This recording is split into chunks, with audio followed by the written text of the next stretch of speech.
Thank you for coming to our Hamilton Learning Kindergarten Information Night, getting ready for kindergarten charade at the end of the summer. My name is Ben Schurston. I'm the principal at Bucher Elementary School over in Wenham. The Cutler principal and the Winthrop principal are both at home under the weather right now. That's why I'm our low, I know. So I'm our low principal here, but we do have with us Jen Caulfield, our family liaison and registrar, Maureen Smith, our elementary special education coordinator, and 3 kindergarten teachers, Lynn McMahon from Bucher, Allison Goodchild from here at Cutler, and Megan Kopelak from Winthrop. You do not need to take any notes if you don't want to. A lot of what we have is on the 2 pages you guys picked up, and this whole slide deck will be on the web tomorrow. So our goal, when we think about kindergarten, is finding ways that we can work together to nurture confident, cooperative, and independent kindergarten learners. The first question that everybody always asks is, where is my kid going to go to school? And the answer is, I probably don't know.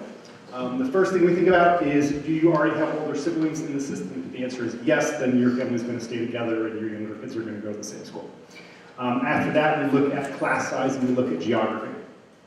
Trying to have kids not be traveling more than they have to.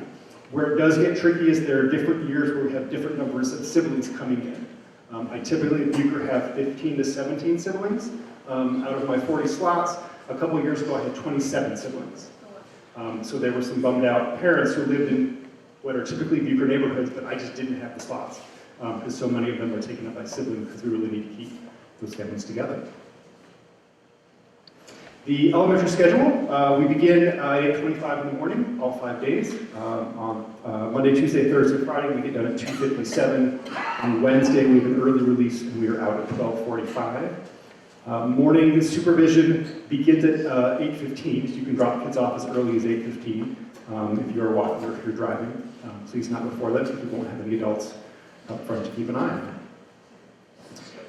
Transportation. If folks live more than a half mile from your school, then you will be assigned a bus stop. Bus routes will be set up after school assignments, and they get set up in the summer. So once we get all the school assignments, we know where all the kids live, we know where they're all going, we give all that to the bus company, and they do some magic and come out with bus routes that theoretically work. We are going to request toward the end of the summer from you guys to let us know, are you going to be using the bus or not? Because that helps us create those bus routes. If we know someone would have a bus stop, but we know they're not going to use that stop, then that's helpful as we create those routes. Important dates. Registration officially opened back in January. You are not late though, it's okay. We will have kindergarten screening appointments in April, and Maureen Smith is going to talk a little bit about that in more detail. At the end of June, principals will reach out to let you know about your school assignments for the year. That is if you register before then. If you register during the summer, what we'll do is we'll hold on to all of those summer registrations, and at the end of the summer, figure out where those kids are going to go. We have been burned too many times where they sort of trickle in over the summer and you place kids, and then those kids that come in August, you're like, oh, I wish I knew about them before I placed the kids in July. So folks that are registered this spring will make all those decisions at the end of June, and then any late summer registrations we'll do with those in August.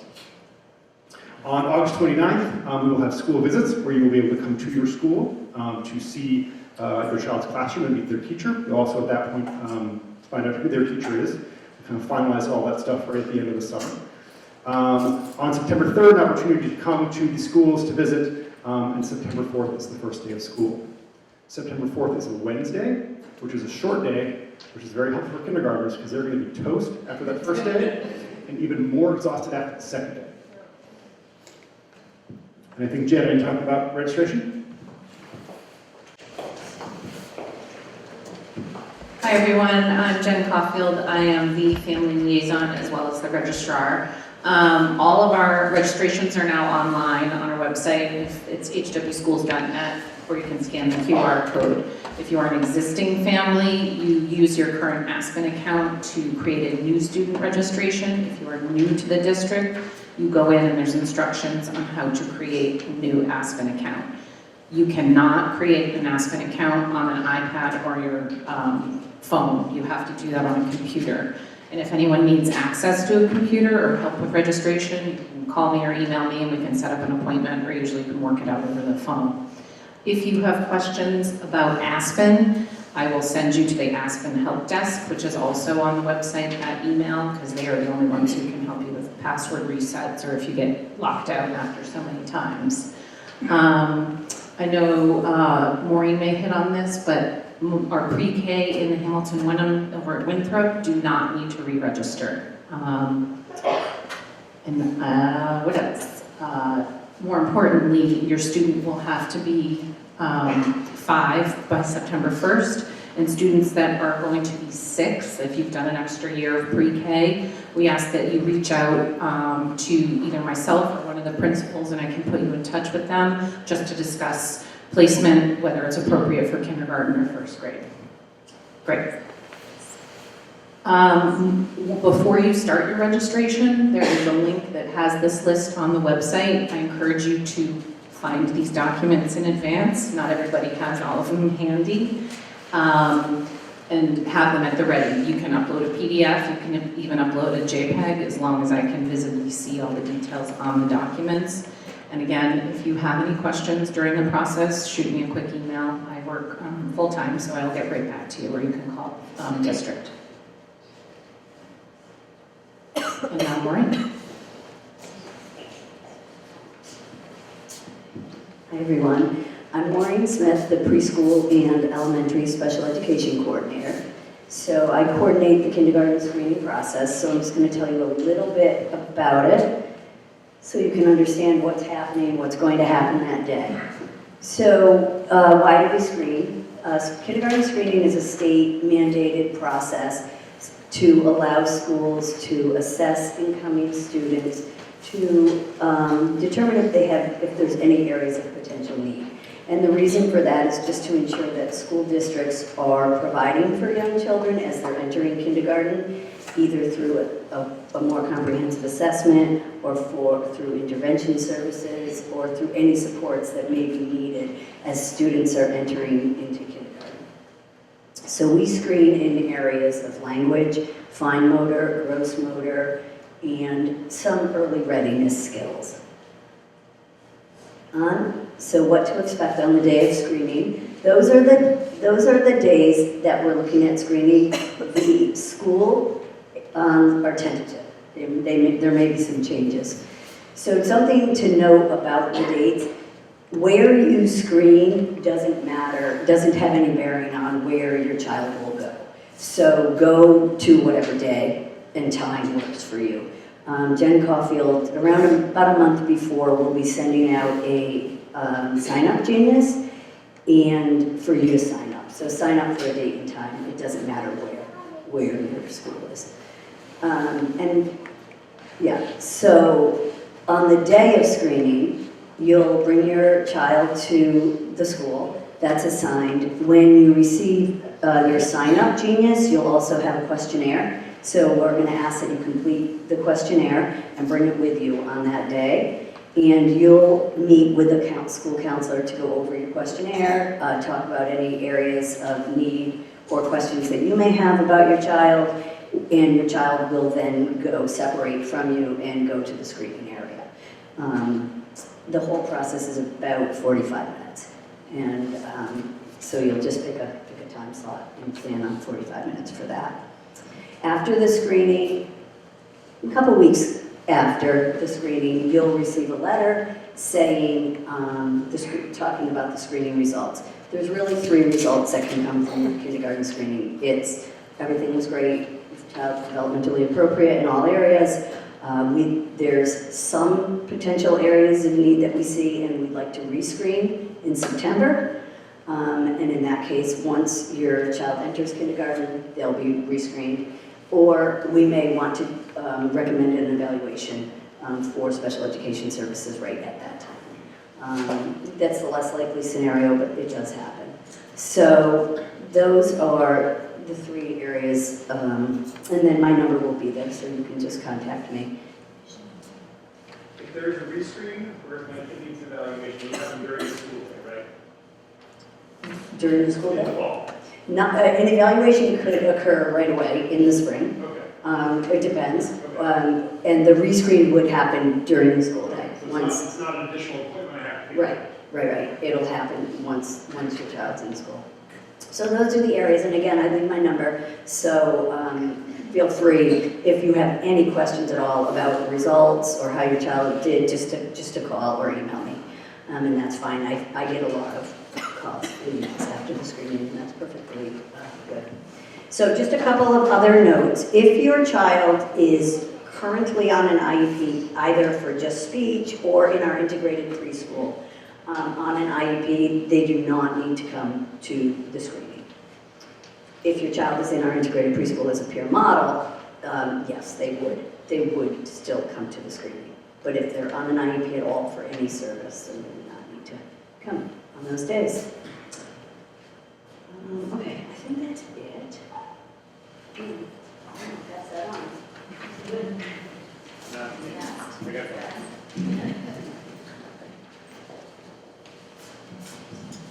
All right, so we have 6 months to go. How do we get them all ready? Things to think about. Independence is huge, right? As a former kindergarten teacher, we've got some kindergarten teachers here. There is one of us in the room, and there are 20 of them, and I cannot help all of them put their shoes on. So taking care of their clothes, being able to hang their stuff up in their cubby, being able to tie their shoes, super helpful. Being able to eat and open their snacks on their own. Are you guys going to talk about this a little bit as well, with the lunch stuff?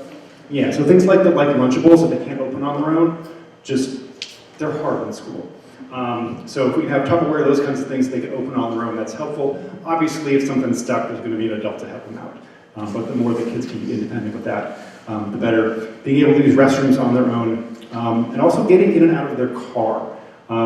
The way that we do arrival and dismissal in the afternoon is there are kind of 3 prongs to this, and this is true at all 3 schools. We have kids arriving and leaving on buses. We have kids that are walkers, who are also folks that would be driven in and parents would park and walk in with them. And then we have a moving car line for both drop off in the morning and pick up in the afternoon. And that's a situation where the adult driving the car is not even getting out of the car, they pull up in their spot, we get the kid in, we get the kid out, whatever. So if they are able to get themselves in and out of their car seat or help out with that, that can help that line move more quickly for everybody. Also bonus points if by next winter your child can get in and out of as much as their winter gear as possible. Thinking about building your child's social vocabulary, trying to make sure that they can articulate how they are feeling is huge. There are lots of new and big feelings that come along with kindergarten, and having kids be in a position to be able to articulate that to the adults around them is huge. Also, just sort of thinking about the shift that we've done with literacy instruction in general over the last couple of years, building your child's vocabulary, period, is going to be great for them in terms of communication, but also in terms of reading, right? Consistency is key. We will have routines throughout the kindergarten day, which they'll talk about more. And so coming from routines at home is helpful when we think about that transition. So bedtime routines, same time getting out of bed in the morning, expectations around behavior, eating meals independently, and helping with family chores.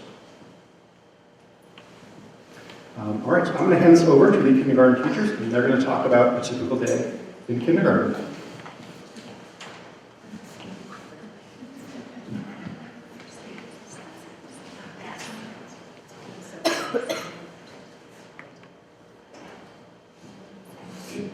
Hi, I'm Linda McMahon, and I teach kindergarten at Bucher School with my teaching partner who teaches the other kindergarten class, Ms. Soche.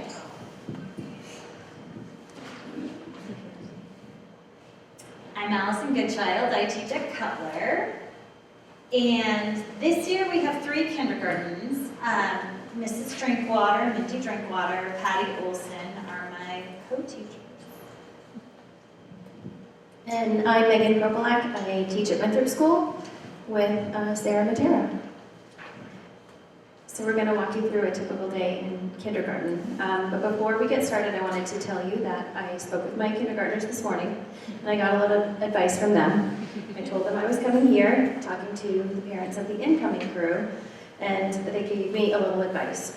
They told me that, and none of this was solicited, so this is like truth from your children's parts. They said school is the second best thing. The first best thing is going on a cruise.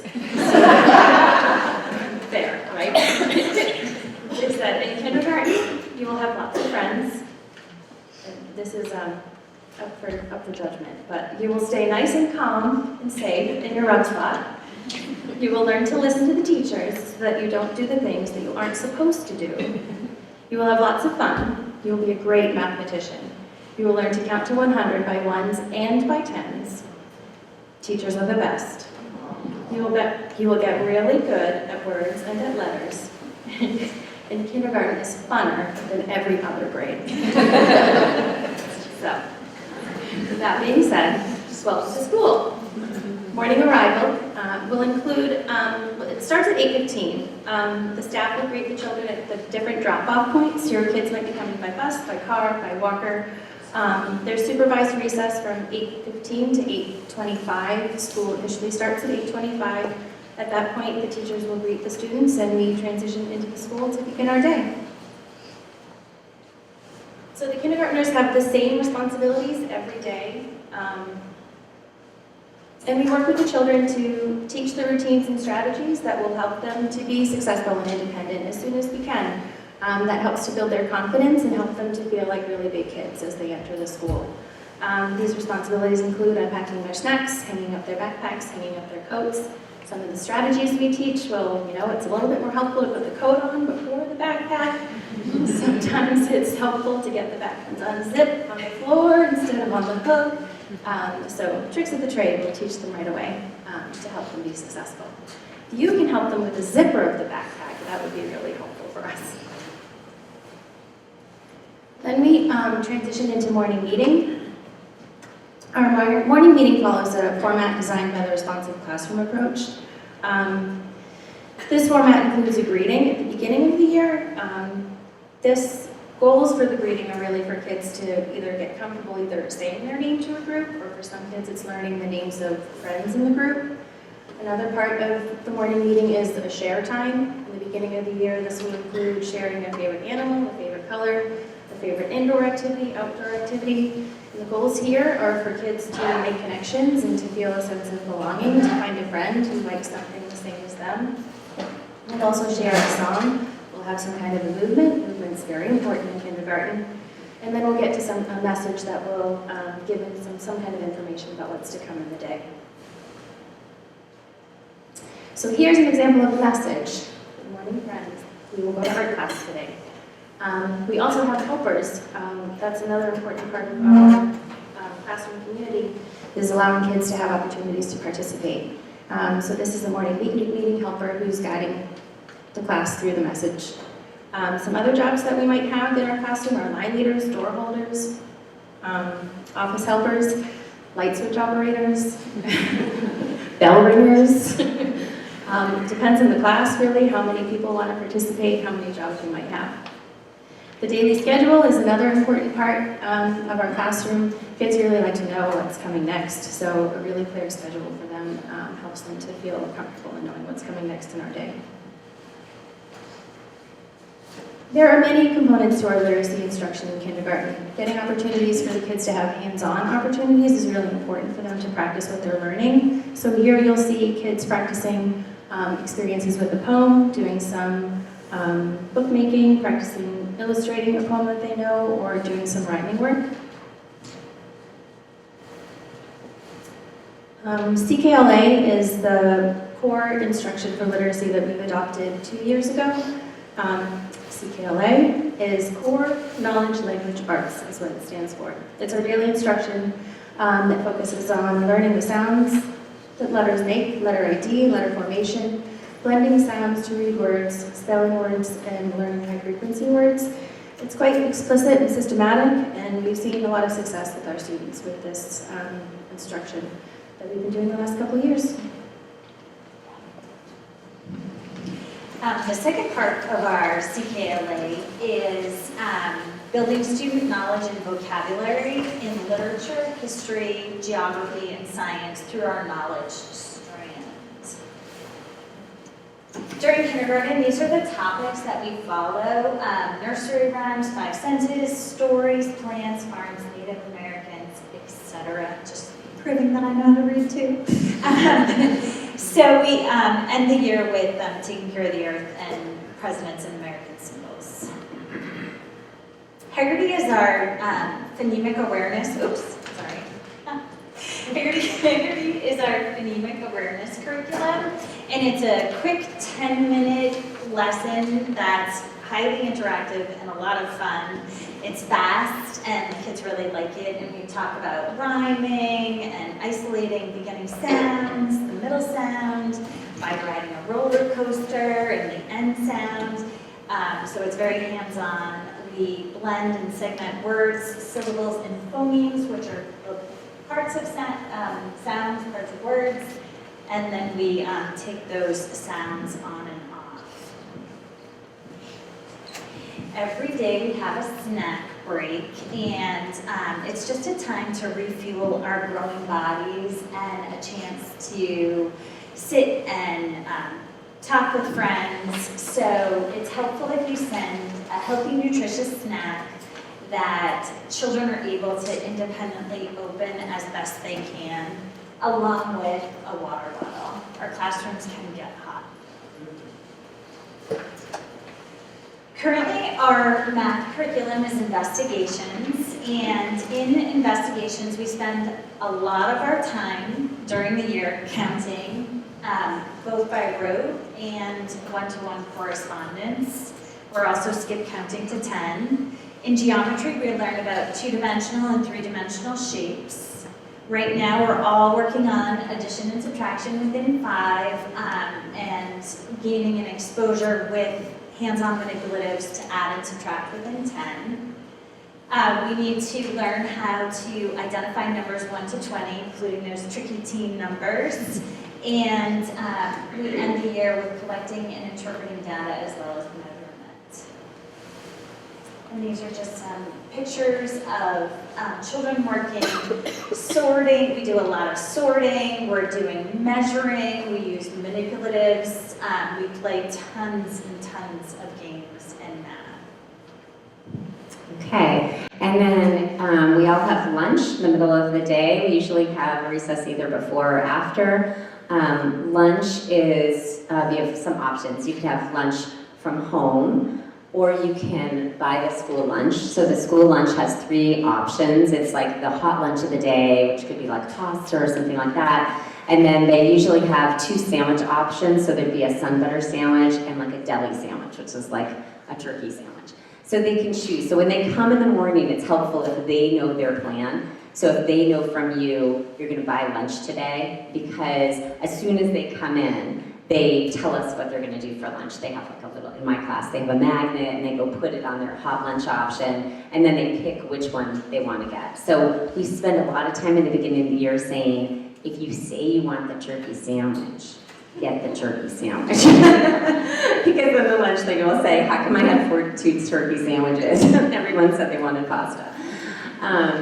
So we have those options. Lunch is about 20 minutes in the cafeteria. This year, in the last couple of years, the lunch has been free. I don't know if it's going to continue.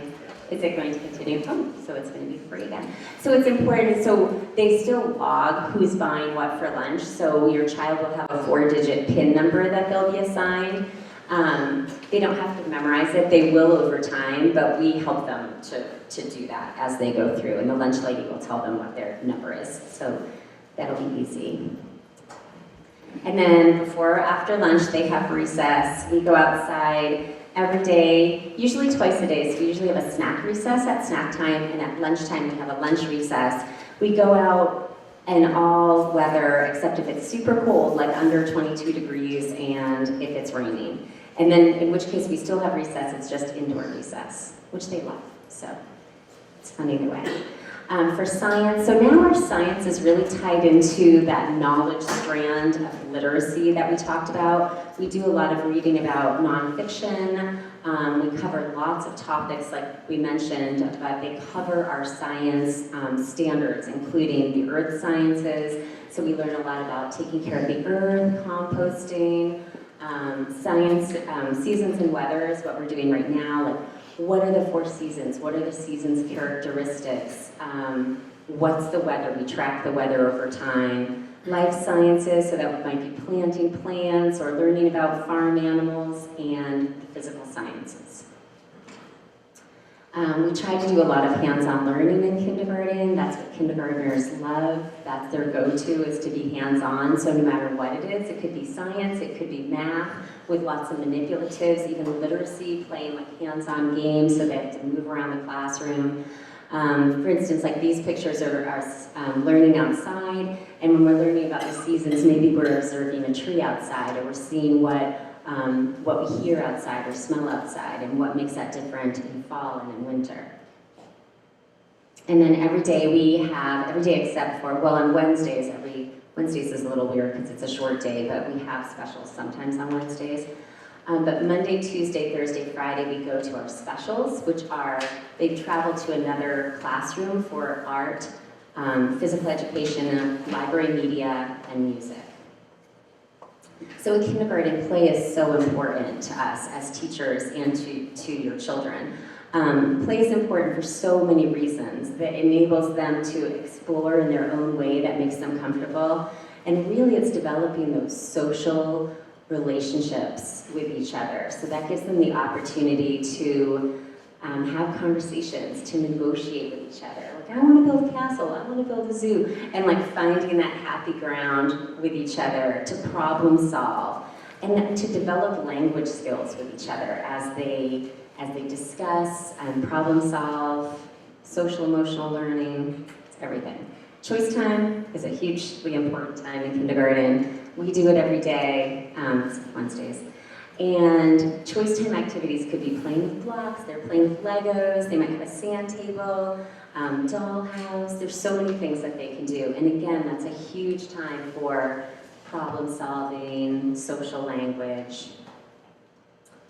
And kindergarten is a wonderful time for building friendships.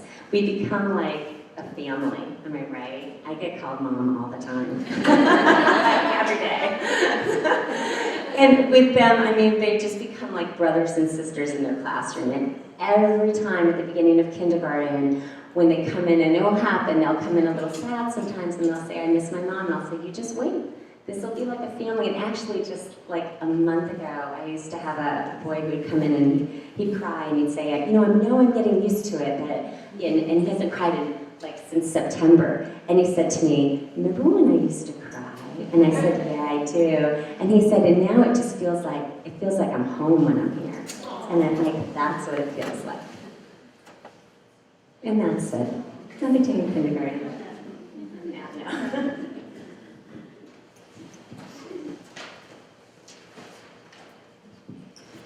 I started my career teaching kindergarten, and I got called mom too. It's a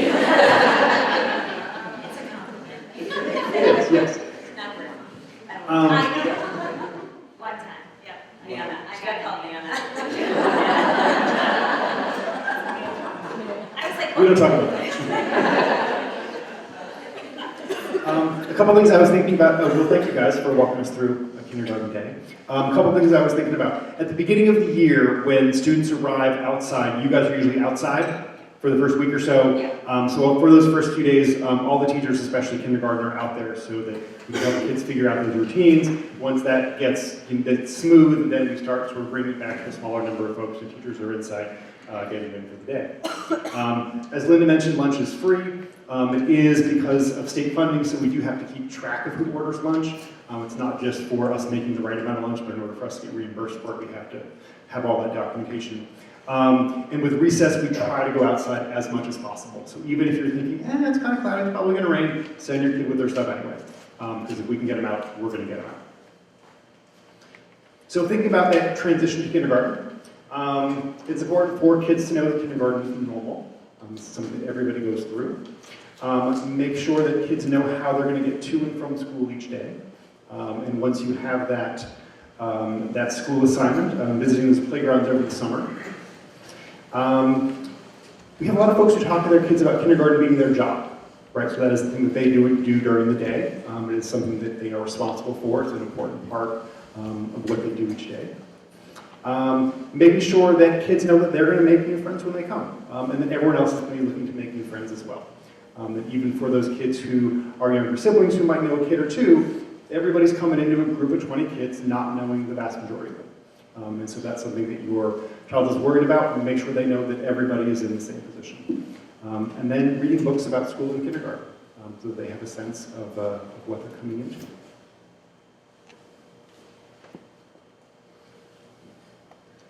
We've thrown a ton at you in the last half hour, 40 minutes. What questions do you guys have that we can answer for you?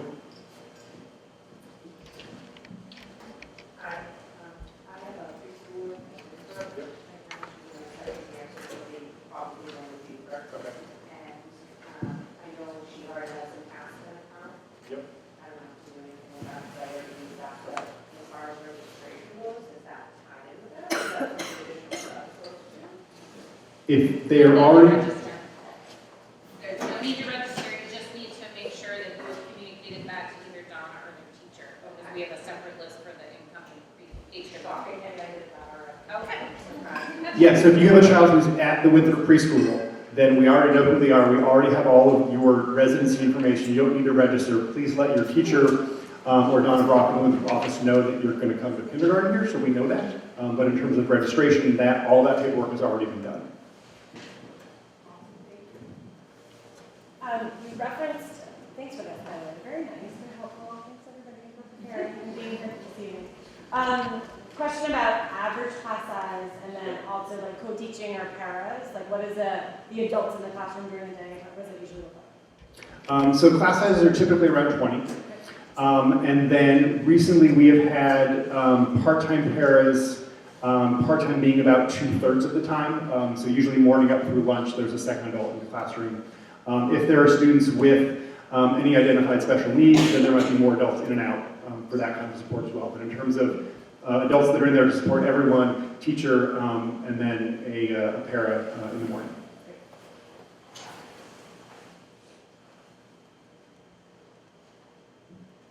Is there a bubble class this year? What school would it be? Probably, and I have no idea. The question was about a bubble class. We, up until 5 years ago, normally had 6 sections of every grade. And every once in a while, we would get a 7th. We are at the place now where 7 is becoming the norm, not the exception. I think we only have 1 grade that doesn't have a bubble this year. I think it's 5th. So I think next year when we get, I'm assuming we're going to end up with that bubble in kindergarten again. We'll actually have 7 sections at all 6 grade levels. I do not know what school that's going to be in yet.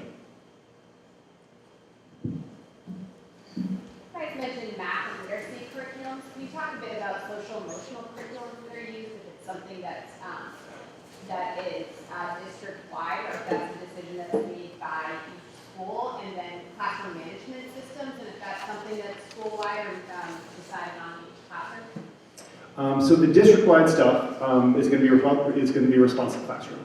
So beyond the morning meeting, thinking about hopes and dreams, just really the way that we talk about expectations all sort of comes out of that world. We at Bucher at the younger grades do a lot with zones of regulation. That's a decision that we've made. Do you guys do that at the other schools? Zones of regulation? We do. Okay. And CARES, yeah. So the CARES, the core values that go along with responsive classroom, cooperation, assertiveness, responsibility, empathy, self-control. So all of our conversations, proactive and reactive, sort of come back to those five pieces. Do you guys want to talk anything about classroom management? That we're amazing at it. Like each teacher has their own style, but really what we all teach in its true responsive classroom is we teach the students really to take responsibility for the classroom, like to, be a part of the cleanup, be a part of setting things up and knowing where everything is located so that they can feel a sense of responsibility in the classroom. And then we always have like a spot that's like a take a break spot if someone needed to take a break just to self-regulate. They learn that language for themselves, like, oh, I'm feeling a little like frustrated.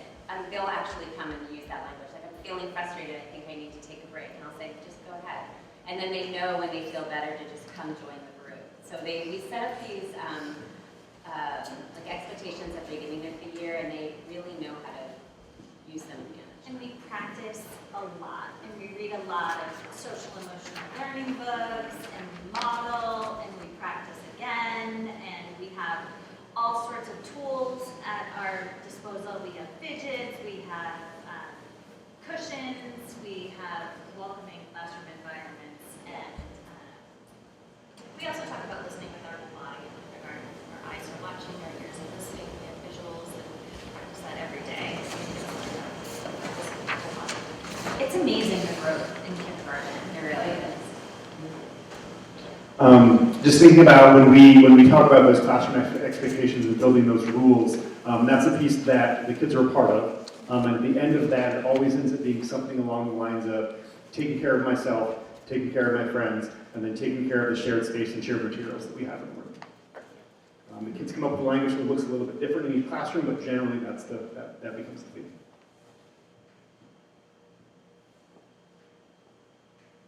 How long is each? I don't know if you separate things kind of by subject every day, or Yep. if it varies by the day. I'm just curious how long that is, kind of including like the lunch and the recess. So academic blocks are usually an hour. That said, we're talking about 5-year-olds, and so you cannot do the same thing for an hour, and they know how to get through that hour. Lunch and recess combined is 45 minutes. So about half of that is recess and half of that is lunch. Do you guys want to talk about anything you guys do to get, thinking about an hour of skills? We're not sitting on the road for an hour by any means. Well, it can change like as the year progresses. So early on, like knowledge is a lot of us explaining, there's a lot of information we talk about during that period. But at the beginning of the year, we know they can't sit for very long. So I might do a little discussion, then we get up and do something, then we sit back down and a little more. During literacy skills, there's a lot of I will give a lesson, or we'll give a lesson that's maybe 10, 15 minutes, and then they're off doing something. Okay, go to your tables and do this, and then, okay, let's come back to the rug. So it's a lot of movement, because that's what they can handle in that experience. And they're singing and dancing involved. Mostly. That's true. And it really depends on the kids and the time of year. I'm thinking late October when kids know that rhythm. There are things that we can do with them then that we couldn't do at the beginning of the year. The day before December break, also different. Might have to change things up on those days. So as the year goes on, we know that those skills increase and we can do a little bit more with them, but also being aware that, they're 5, right? They have good days and bad days, and there are times of the year that we know that they're going to get amped up and need a little more support with that self-control.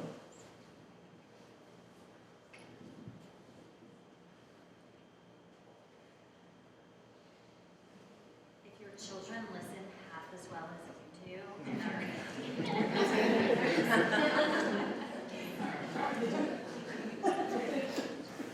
So later tonight, or tomorrow morning, you're going to come up with that question, that thing I should have asked when I was there. You're welcome to reach out to me, Ben Scherschman, I'm the Bucher principal. You're also welcome to reach out to the other 2 principals as well. One of the nice things about being small schools in a small district is that you can just pick up the phone calls.